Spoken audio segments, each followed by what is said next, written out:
Hello, welcome to Guitar Muse. I'm your host, Kyle, and this is a lesson on multitask exercising. Now, there are a lot of focused exercises out there that are based around solely improving your sweep picking or your tapping or things like that. And this isn't to detract from the benefit of those things, those are very helpful.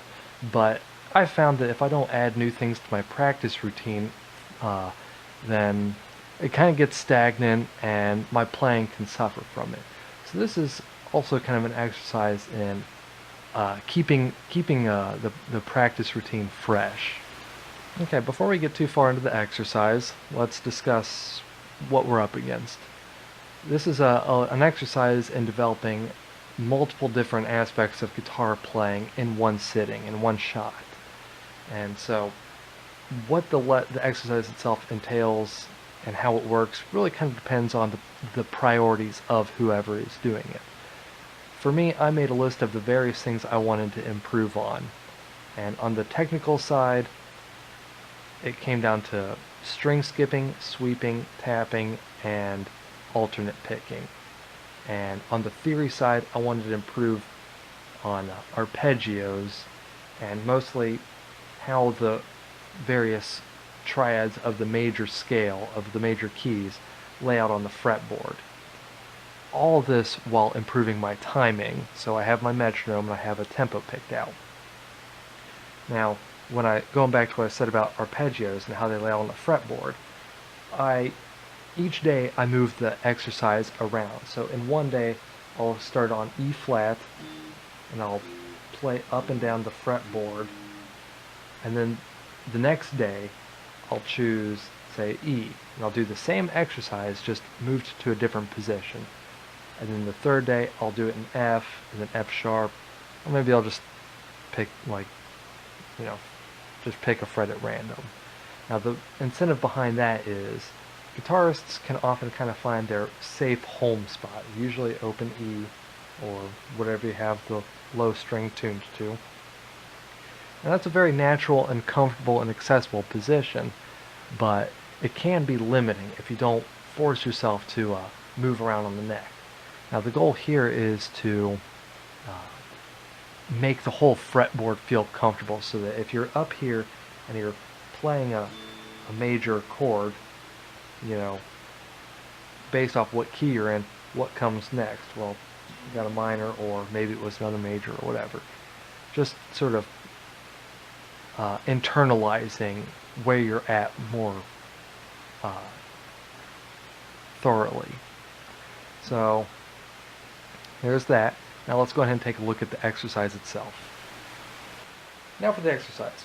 As I said, I have my metronome with a tempo selected, and it's at 80 beats per minute.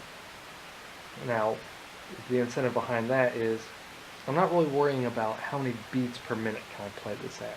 If I want to go faster, I just adjust the notation and add more notes per click. So for this, I'm recommending keep it slower. In fact, you shouldn't ever really feel ashamed to play at a slower tempo for months even. Because the more you do that, the more you internalize a sense of timing, and the more it'll become more a part of your playing rather than something you just sort of hope for the best on. So I have 80 beats per minute selected, and I'm playing at 16th notes. It's manageable for now. It'll work for the exercise, for the demonstration. And away we go.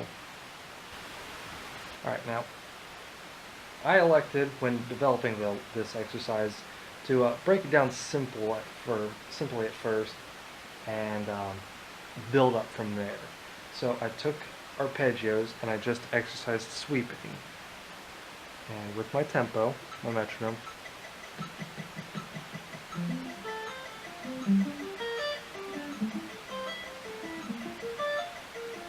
and it just goes on like that in the major key triad shapes up and down the fretboard. Then, as I said, this is to add more technique into that as well. So step 2 was to add alternate picking into that. And what I did was every first, third, etc., all the odd arpeggios were swept, and all the even ones were alternate picked. So, with the metronome,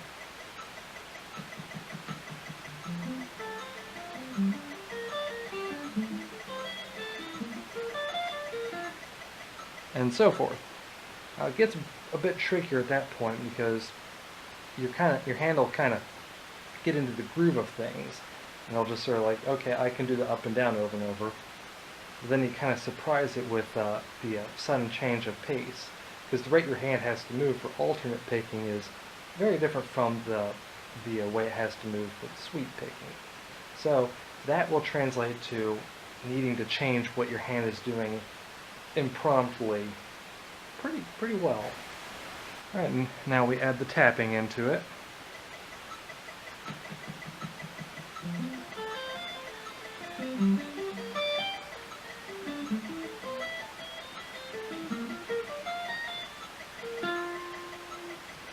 Alright, now the next step, which is kind of a crummy part, but the string skipping, this isn't actually a section I've perfected, so I can't demonstrate it on time and in time, but rather this is just the direction the exercise has been going. So what I've been doing is I'll do my, and then I'll drop that down an octave to the B string, the G string, and I'll play the same tap thing up on the B string, drop that down an octave to the D string. You know, looking at it like that, it's not too bad, but it's still something I need to improve, so. Okay, the last part is something that I can't really demonstrate, the string skipping. Okay, the string skipping part isn't something I can really demonstrate up to speed, in time, and on time, but rather this is the direction the exercise has been going.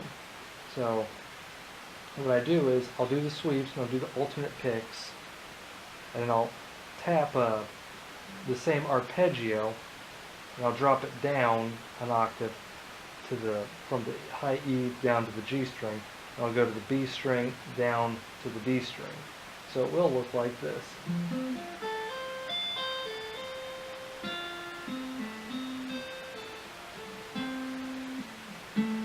So whenever I play that up to speed, it just gets a little bit sloppier, and well, beats are missed, children cry, whatever. But there you go. That's an exercise based around multitasking. It's I find it an invigorating exercise, and may you use it to benefit all of mankind. Take it easy.